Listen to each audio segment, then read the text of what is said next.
สวัสดีค่ะ Hi everyone, welcome to my channel. Today I'm with Brett from Learn Thai from a White Guy. Hello Brett, Hey, thank you for coming. Thanks for having me.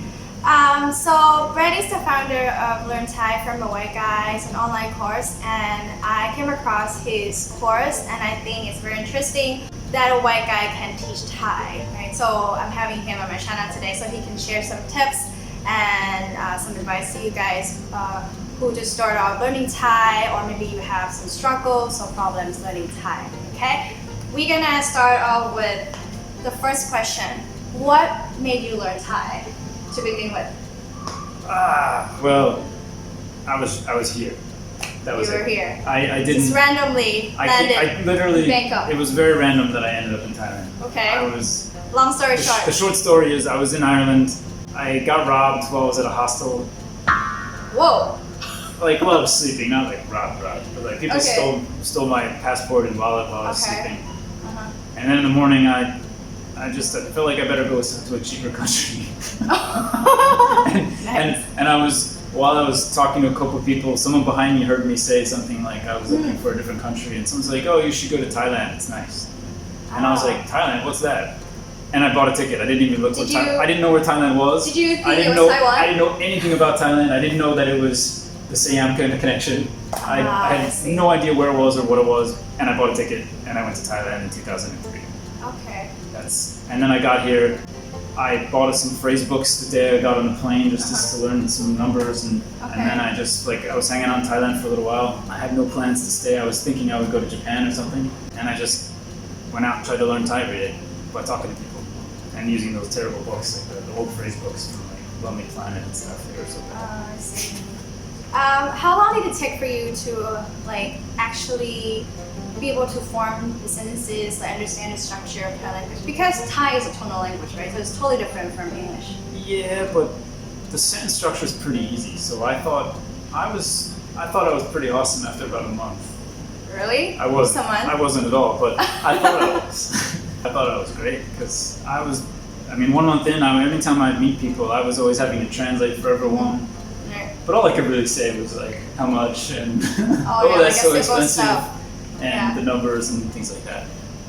As a Thai native, I find that there's some structures or some, colloquialism that are actually pretty difficult to dissect or to explain to non-Thai speakers. Example? Do you find nananti?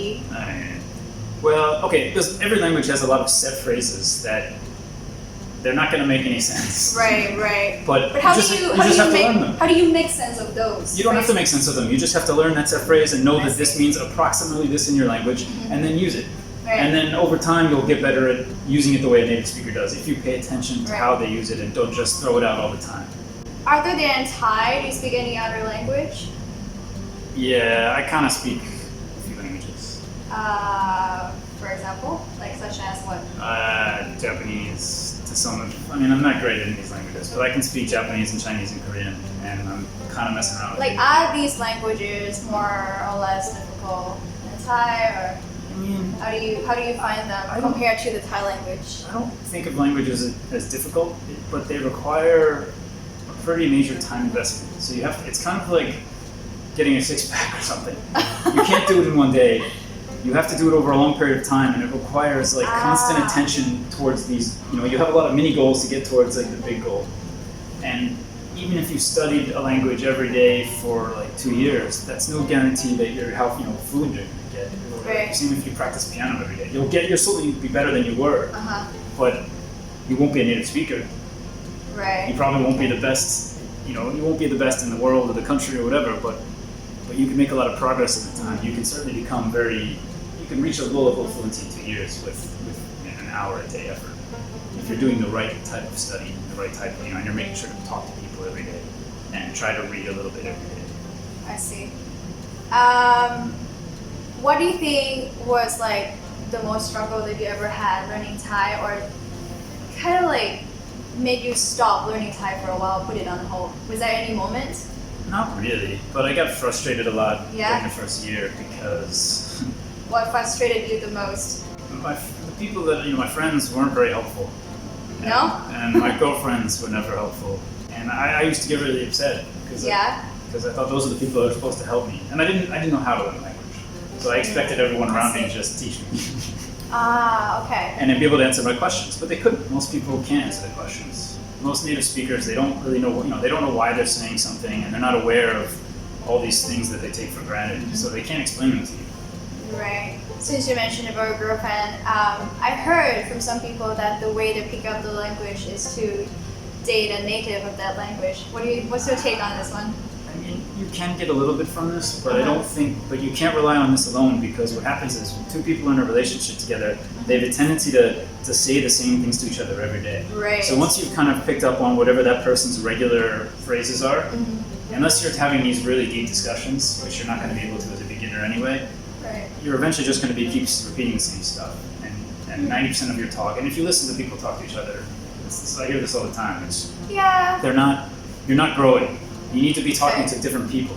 I remember, I studied Korean for a bunch of years, and 90% of my time practicing Korean was with my teacher. Okay. And so when I hung out with my teacher, we'd go hang out a lot, and I felt like I was pretty fluent in Korean. But then I'd go to Korea and I'd hang out with other people, and I would get lost very easily because I was only used to talking to one person. The phrases that they usually Well, use. it's just you're already if you only expose yourself. What I didn't, it didn't occur to me at the time is that if you're only exposing yourself to one person, you're missing out too much.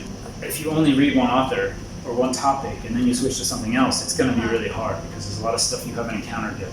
So it's you have to expose yourself to a wide spectrum of people and topics and things like that. You have to go beyond your circle. You have to talk to as many people as possible. If you're at a point where you're trying to practice a language, don't just study with one teacher. Study with like 3. It's better to talk to 3 or 4 people. Together. It's better to talk to 3 people once a week each than it is to talk to one person 3 times. I think. Now let's talk about tones. I think because Thai is a tonal language, and that's why tones are what? You don't know that? No, you know it. So tones are, for me, right? From what I heard from my student, tones are the most difficult, structure, grammar thing that people complain about or they complain about it because they don't know how to learn it. Okay. Can you tell us more? Tones aren't hard, but you can't sit down and learn them in a day. The way that I've always taught it is, because the way that it worked for me is that if you learn how the sound system works and why this word is going to be that tone and this word is going to be this tone. Right. If you give your brain a framework to place all these sounds and then give it a lot of listening practice, it'll all kind of fit into place later. I see. So what I would do is, I knew a word was supposed to be a tone, even though I couldn't always distinguish. I remember in the beginning I had trouble distinguishing between like mid-tone and the low tone. Mm-hmm. Oh yeah. But, can you tell the difference? Of course, but I mean, 16 years ago, no. But it didn't take me 16 years to do this. It took me probably 6 weeks after I mastered the script. Because the script helped me make sense of everything. Because I know that this word is spelled this way, and I say it this way, and they're saying it this way, and that doesn't match. That means I'm saying something wrong. So that's what I did, and it allowed me to correct all the things that I was saying wrong before I learned the script. Okay, since we're talking about writing and script, what would be your advice for people who just start off learning Thai? Should they get into writing right off the bat, or should they just start off with speaking part first? Well, if you really want to be able to speak Thai, you have to learn the script. In this 16 years I've been in Thailand, I've literally only can think of one person I ever met who couldn't read, who was very fluent. But I also remember there are a few people for sure that his pronunciation wasn't yes. perfect. He wouldn't have fooled the Thai person on the phone because to a couple of the sounds he made were weird. But he was still really fluent. He'd been in Thailand his whole life. If you looked up all the other people that have a presence online, I don't know of any of them that can't read the script. And I'm sure they would all say that you have to learn it to really understand what's going on. At some point, and you don't have to think of it in terms of, I don't want to read a book. It doesn't matter. You're just giving your brain a way to process all the sounds and separate them from your own language. That's all you're doing. And how far you go, you'll be able to read signs and stuff is very useful. But whether you want to read the paper, it's irrelevant. This will make your speaking skyrocket. Okay. You That's can good say, advice. someone who's spent 10 hours learning the sounds and learns 5 sentences will sound like he's been in Thailand for a year or 2, compared to someone who's taken some 500 hours of classes and says everything wrong and just sounds like Yeah. something Fair very enough. not nice. So when you first saw the Thai alphabet, what was your impression on those? Like, how do you, like for me, right? English. When I started learning English, I was like Very young. 3, 4. So you weren't ever intimidated by it because you didn't. Yeah. I was like, I was pretty much just learning English together with Thai. Right. So, but for you, it's a second language, and you started learning Thai when you were in your, I don't know, 20s or 30s. Yeah, sorry, 20s. 20s. What was your impression on the first time you saw those script or like alphabet? Pretty intimidating. Yeah. Yeah. Yeah. It's a bunch of squiggles and circles and stuff. Circle and stuff. Like, how do you distinguish those? Well, at the beginning you can't. You just need to memorize them all? Or? Uh, But in your course you use flashcards, right? And some techniques to yeah, help. I use some mnemonics and Yeah. stuff to help you be able to recognize and associate the letters with a keyword Mhm. before you know any Thai sounds. So that you can be like, oh, that's that chicken letter and that's the turtle letter. And they're all associated with the names of the letters. It's just in English. So it's a little trick to let you recognize a handful of letters before you can say the sounds correctly. Okay. So the idea is that you can start identifying them and then matching them up with a vowel like the ah or whatever. So that you can Okay. start sort of seeing how it works in piece by piece. I mean, I know it's intimidating and you can't learn it in a day, and you have to convince people to sit down and do this every day for 10 days or 2 weeks or whatever it takes them. So I try to make it as easy as possible and not show them all the scary stuff. Just learn this first, and this is all that matters. And when you come with this, learn this next. It's so a lot of my methodology is based on just making the order much more efficient and removing all the things that are not necessary for an adult foreigner to know. Okay. So there's a lot of stuff in like Thai children's books that makes no sense for an adult foreigner to know. They don't know. I mean, they may want to know this later, but it's totally useless to you in the beginning.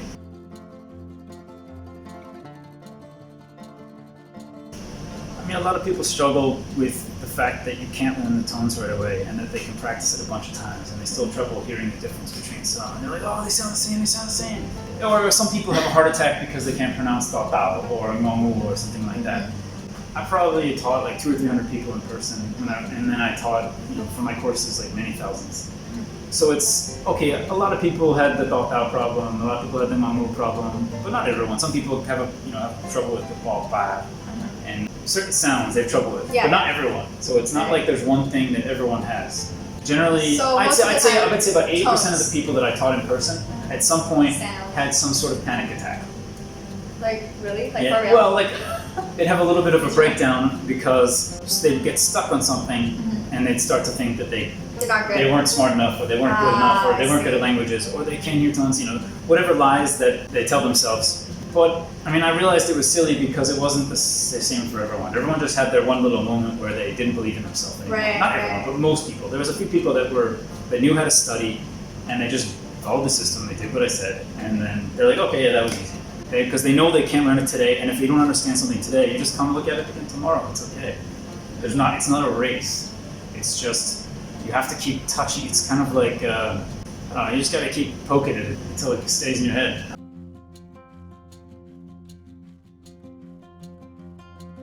Like, what are the first few phrases that foreigners learn that nobody really ever says?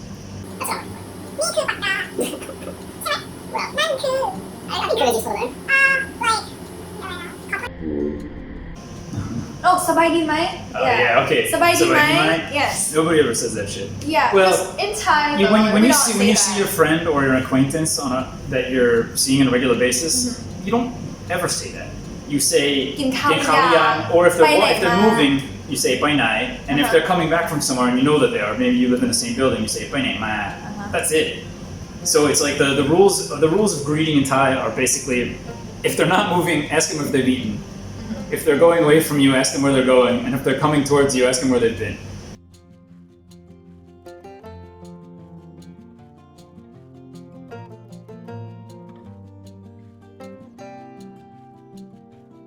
That's like the quickest way to like learn how to say hi in Thai. Of Yeah. course, there's more. There's like, how you doing? What's going on? What's up? But you don't ever have to say sabay di mai unless maybe you haven't seen them in a really long time. Yes. Like, And how have you been, basically? But even- sabay di mai. But even is then, it you're more good? likely to say "เป็นไงบ้าง?" Yeah, เป็นไงบ้าง? Well, I say sabay di mai. You can say it sometimes, but not. If I haven't seen the person for a while. Right. Like Yeah. the next time we meet, we're not going to say sabay di mai. it's weird. Like today, I met him the first time. I'd be like, Untitled. No. Another thing that only happens on TV.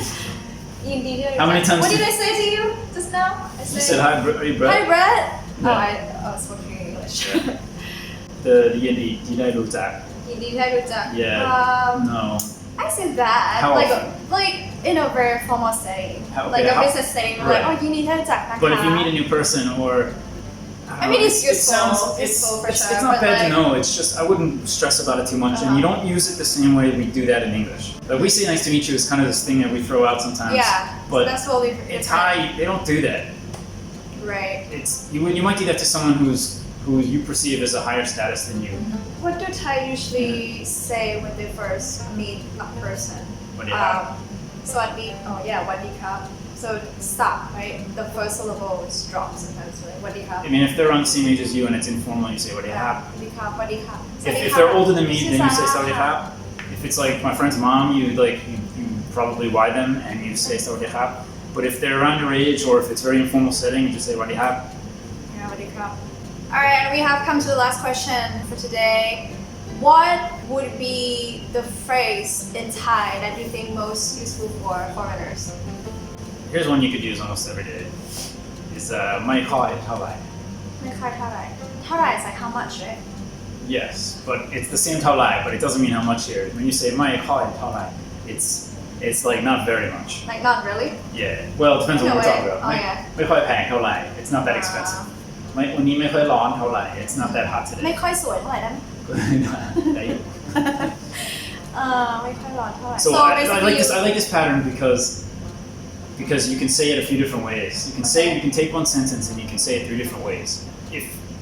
What this does is it lets you appear a little bit more fluent than you actually are.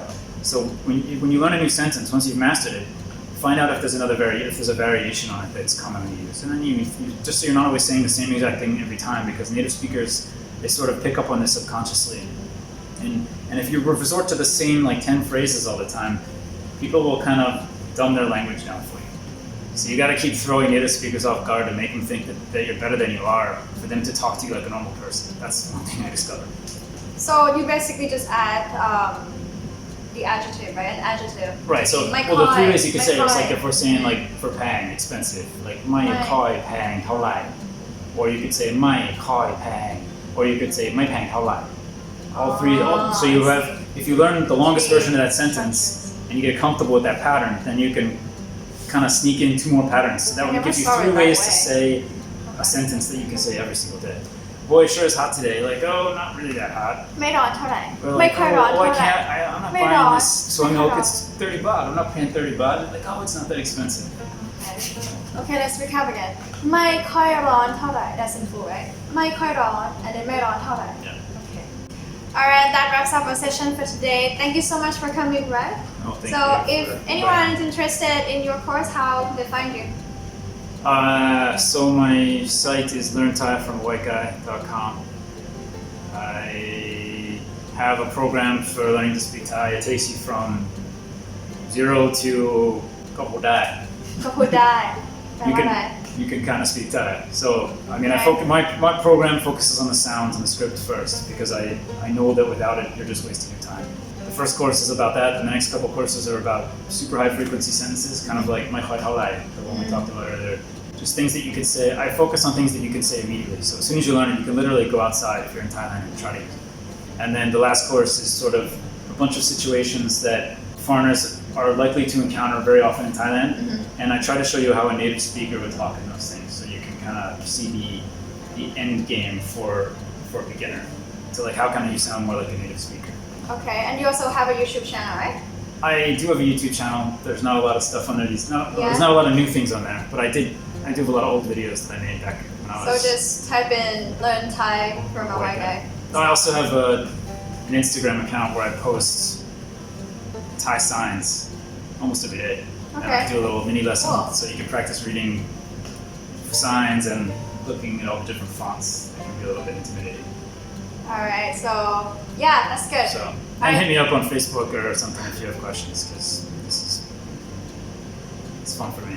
Yeah, and we might do Q&As some other time later as well. Yeah, sure. Thank you very much for watching, and we see you guys again next time. Bye! Bye-bye.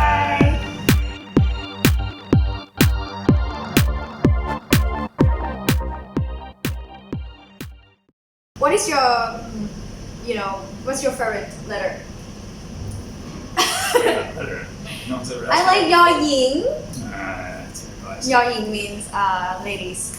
Yao Ying. I don't know. I like the sound too. Ying, like rising tone. Yao Ying. Hu Ying. I don't No, know. no. I don't know. I kind of like No Tao Tan. favorites. ทอฐานเนาะที่มันเป็นมันเรียกว่าอะไรนะภาษาอังกฤษ ที่เป็นอะไร ที่เป็นอะไรนะทอฐาน like a Oh, it's a base, like a platform. Okay. It's kind of like Tao Tan, It's but kinda it's got Tao Tan. like a stocking on his head. Cool.